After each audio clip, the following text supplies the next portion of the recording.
Assalamu alaikum everyone. I am Manahil Limor Jobwali. I am a student of Rehan School Giringi campus and I am from the vibrant city of Karachi, Pakistan. Today we are privileged to have with us an esteemed guest. She is a renowned PR specialist, publicist and creative strategist with a remarkable track record. So, viewers, please join me in welcoming Ma'am Diana Lammerts. Today, we will dive into her inspiring journey and gain insight into the world of public relations. So, welcome, Ma'am. How are you? Thank you for inviting me. I'm doing very well. How are you? It's my pleasure. I'm also doing well. Thank you so much for giving me your precious time. So, first of all, please introduce yourself for my viewers. Well, it's a pleasure being here. My name is Diana Lammerts. My background is in media and public relations. I started off as a journalist and became a news radio anchor for stations in Germany. And then I went to the other side and basically became a publicist and PR person because I understand where the journalists are coming from, what they want to hear and what they don't want to hear, and by that write press releases differently. And from there I just went on, and my goal is to make as many people happy achieving their goals as possible.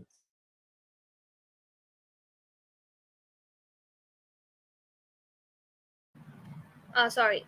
That's great, ma'am. Thank you so much for your answers. Thank you so much for your introduction. So now let's move on to questions. My first question is on your screen. So, ma'am, can you share a specific case study where your PR strategist made a significant impact on the client's business? I don't have any numbers prepared. I have one example, which is a client of mine who found his father's artwork in the attic of his father's gallery, and no one has ever heard about that before he found it. It was a painted Bible about a mile long, and we his wish was to basically increase awareness for this Bible, and so we went to work.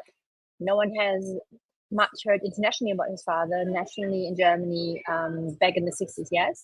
So, and eventually, he achieved his goal, and he met the Pope. He met some other members that have been awarded with the Nobel Peace Prize, which asked us not to publish the name. So I can only say that they won the Nobel Peace Prize. And he actually also got an exhibition at the Museum of the Bible, all this within 4 years, building his credibility with PR and marketing. And from no one has ever heard of this work to it's been everywhere and internationally renowned. All right, great answer. Thank you so much, ma'am, for your answer. So now let's move on to next question. My next question is on your screen. With 23 years in the media business, how do you think the PR landscape has evolved and how do you stay ahead of these changes? Um, it has changed a lot. It has changed a lot, especially me coming from the news media. Um,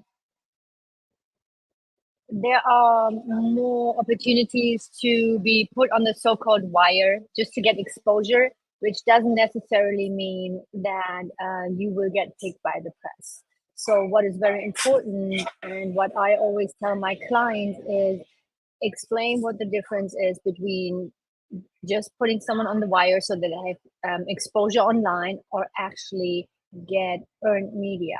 And getting earned media is becoming more and more difficult because the journalists are getting so many inquiries, and PR is becoming the new marketing. So before that, it was a lot of time with ads and posts and whatnot. Now there needs to be marketing. And if you want to get even on a higher level, at one point become an article in Wikipedia, you need real press, and all those wire press articles will not be taken into consideration, and Wikipedia will not allow your article to be published. So those are all things that 23 years ago we didn't have. Wikipedia, I believe, I don't know if it's already 23 years old, but it wasn't that common. So back then it was different. You had a very close relationship with more locally or nationally journalists than being now internationally. You can be anywhere. You can have connections anywhere worldwide. All right, great answer. Thank you so much, ma'am, for your answer.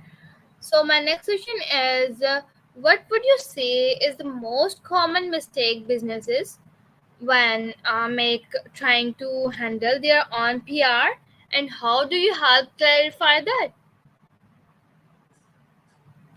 That is a very, very good question. That is a very good question. Um, this is not only a mistake businesses do, but also still PR agencies do. They put the product up front, or they say, I have a great service, I can do this, I have the solution for you, I can get you here and there. But what eventually what they say is I, me. And what it should be is like, okay, you, the person reading this, thank you for your time, and this is going to be your return of investment. You invest your time, and by reading this, eventually you will get this out of this article, or if you watch the video, you will get this out of the video. I understand that the products are amazing, and that there's a reason, and every business owner is so passionate about helping, and that is brilliant. They might just not get where they need to go, or get through, because they put themselves first, even though they don't do it intentionally, if that makes sense. Yes, you are right. Thank you so much, ma'am, for your absolutely amazing answer. So now let's move on to next question. My next question is, how do you customize your PR strategies to cater to different industries for niches? Another excellent question. Based on the experience that I have from the news, you always have to read into certain industries and topics really quickly and make yourself familiar. However, if someone really wants to have an expert PR person on their team, in that case, I am that type of person that would network and actually find that person for them, because I think we all have our limits, and if there's something, for example, that has to do with chemistry, right, it's not my forte, so I would not pretend that I was an expert on that, and maybe could prepare a speech for let's say Harvard University, right? So what I would do, I love to merge ecosystems, and I don't think there's anything wrong with it. If you believe in yourself and what you can do, you have no problem to ask others to take over at one point, when you know that they can help better, that they are adding, in that case, more value. By that, you add value yourself, instead of keeping it all for me, right? So I believe in merging ecosystems, because I think you can create something way better. And also, personally, I would trust someone rather if they say, okay, this is what I can do, and for the rest, I'm happy to connect you, than trying to do it all themselves.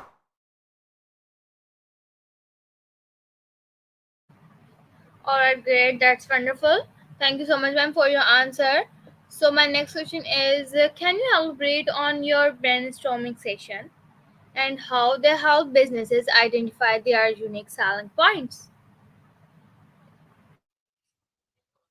That's an excellent question. So a lot of times, business owners are such experts in their fields that they have a tunnel vision. They don't see left and right, what's out there, what can help them.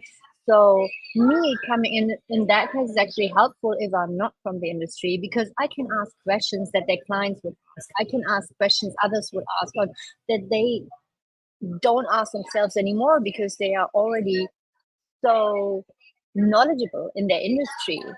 And a lot of times that opens up so many more opportunities, different approaches on how to market to the client, on changing the message. Because if I don't understand it as someone who's not an expert in the field, how are the clients supposed to understand it if they want to get new clients? Of course, if they want to have specialists, then we can still work on that message as well to make it sound easier. But the brainstorming sessions, a lot of times, what the client gets is more ideas, different approaches, and a lot of times also help. Recently, I talked to someone who was almost burned out. And when I asked the questions in our brainstorming session, okay, do you have those tools implemented or these tools implemented? She said, no, I didn't even know about that. So this is something as well that can help, not necessarily just with PR marketing, but with the overall business. Okay, all right. Thank you so much, ma'am, for your answer. So, my next question is, given the rise of digital platforms, how do you balance between traditional media placements and online visibility? You should always go with the time, especially now. I would even go further. How would you strategize between artificial intelligence and online visibility? So you have to go with where your target group is, where you find your target group, where you find your clientele. And let's say if you market for something that needs to be tangible, right? Then of course it wouldn't necessarily be a good way just to market online or do PR online. And nowadays, almost every news media outlet is has online resources, and so I don't think there's really, you can separate between them anymore. Now we have to focus on even the future. How is public relations going to work with artificial intelligence in the future, and how can we utilize it, and what are the challenges? Because in the future the question is like, what can you believe if someone creates an AI, and there are already companies out there that have that offer copyrights on your own avatar. So how do you implement this in interviews with TV stations? Your client as an avatar or the client as a real person? So those are all questions we need as PR people prepare ourselves for, because it's coming fast and the development is just amazing.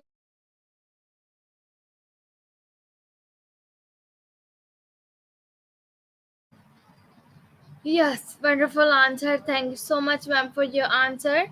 So, my next question is, how do you measure the ROI your PR competence, especially when someone benefits might be intangible or long term? Mhm. There are different systems out there. So and every PR person or PR agencies is using different systems to record the media placements and so forth.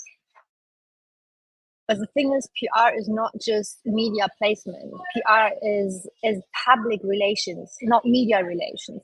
So that means also what connections can you make in order to get somewhere. For example, this one client, um, creating the credibility through media exposure, that people would invite him to have his father's artwork um, in the Museum of the Bible. So you make connections, you network. That is also part of public relations, to meet with people, to create different events where there's exposure for the product.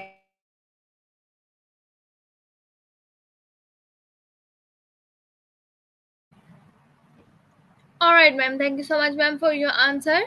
So, my next question is, What recommendations can you give to business that are skeptical about investing in PR due to past experiences without significant ROI? Mm. So there's one thing about media exposure. Just because I know a journalist doesn't mean that they are going to publish every story that I send to them, right? PR needs time. It's not a one time thing. If you want immediate gratification, then write a press release and put it on the wire. Then it's going to be out there. People can read it, or do do pay for play. Pay for play is basically you pay and then you definitely going to be published. However, it's not earned media. Earned media is different. Earned media takes time. Again, if you want immediate gratification, then do product pay for play, pay for placement. It's more marketing. It's almost like Yahoo Finance. Yahoo Finance is not a Yahoo picking up your story. Yahoo Finance is marketing. It's paid for. So that would be my suggestion. And go with someone who tells you what they do. If someone promises you will be published, there is no promise. When I was in the news media and I did the news show, I was live on air. I could not promise anyone that I would present their news, because there could be situations where people come in within the news show and say, okay, this and this has happened, there's a catastrophe, like we need to switch right now, and all the news that we prepared for the show would have been just not presented because there's no time. So there is no guarantee. If there's a guarantee, that usually means there's a pay for play, which is fine. Just tell your client, this is what it is. Are you okay with it? And if they are, perfectly fine. And I think it's a legit way to get the name out there and to market a business.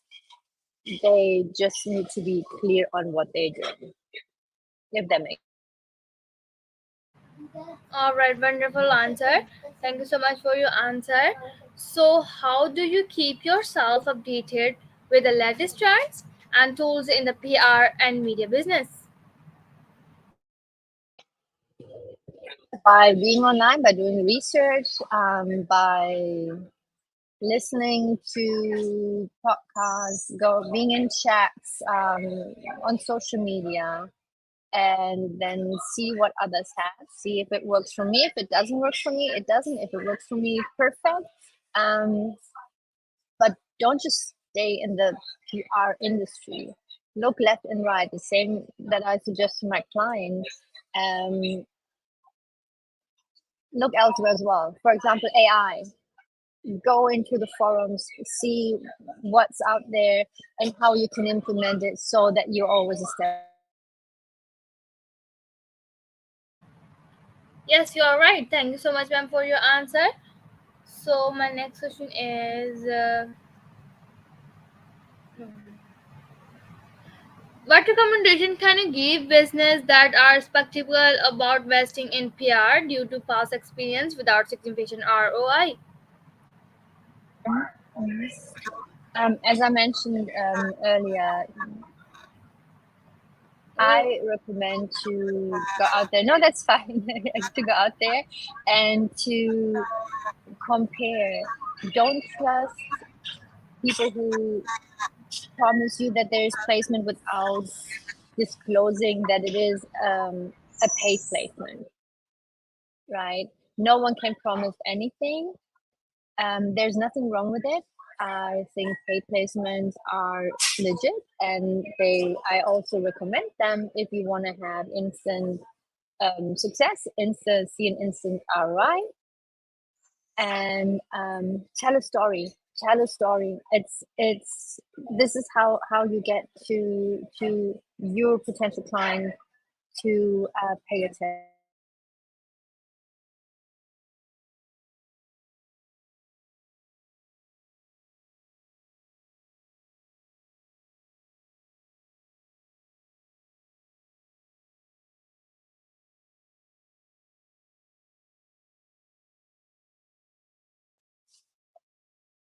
A pivotal moment when I left my journalism career. So I basically made a conscious decision to move to the other side of the industry. So I when when I was working as an editor for the radio station and news anchor, I had so many press releases come to my desk a day. I don't even know how many. So I read so many, and some would even end up in the rubbish bin because it took me way too long to figure out what they wanted, what the message was, and that's when I said, okay, I know what journalists want to hear. I know what they're interested in. I know what their questions are. Of course, I don't know everything, but I have a pretty good idea. Let's put it this way. So, and that's when I decided to go into public relations. And the more I was in that field, I learned I can actually help businesses develop strategies. And that's what I did.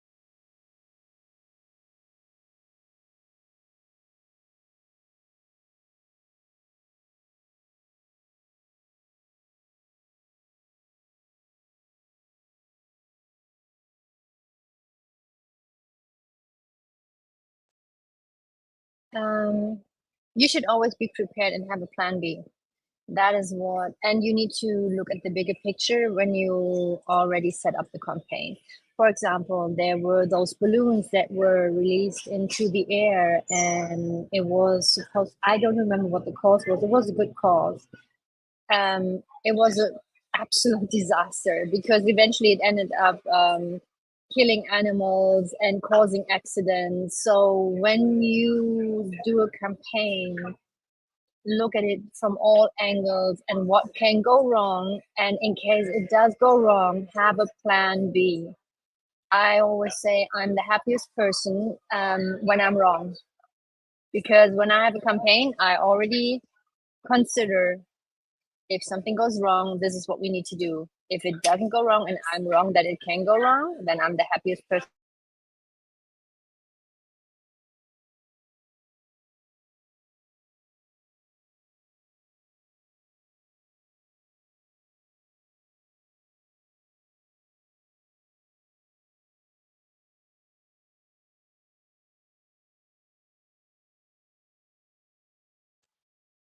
That's a tough question. Educate yourself. I mean, for me, I already worked 16 years in the news media industry. So for me, it was easier. Um, when you set up, create a relationship with the journalist, look who is actually covering your topic. If you send emails to journalists and that journalist writes for the auto industry, but you actually want to do like a beauty campaign, that doesn't make sense.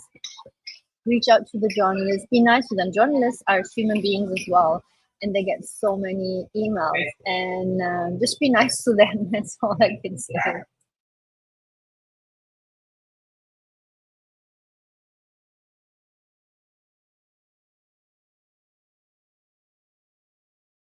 You're on mute.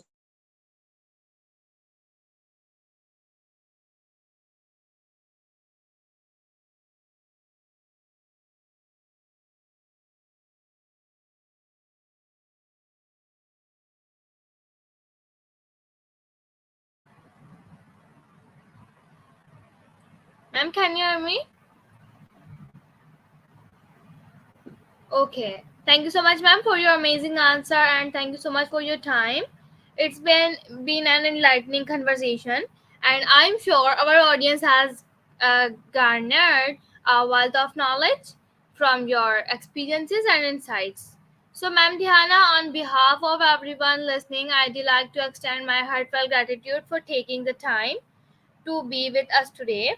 And we had the privilege of conversing with the talent with Miss Diana Lammerts. Let's continue to learn, grow, and connect with the right people, just as she emphasizes. Until our next session, this Manahil Rimarjo Bali from Karachi, Pakistan, wish you all peace and prosperity. And thank you so much, ma'am. Thank you. It was a pleasure. Bye. Have a wonderful day ahead.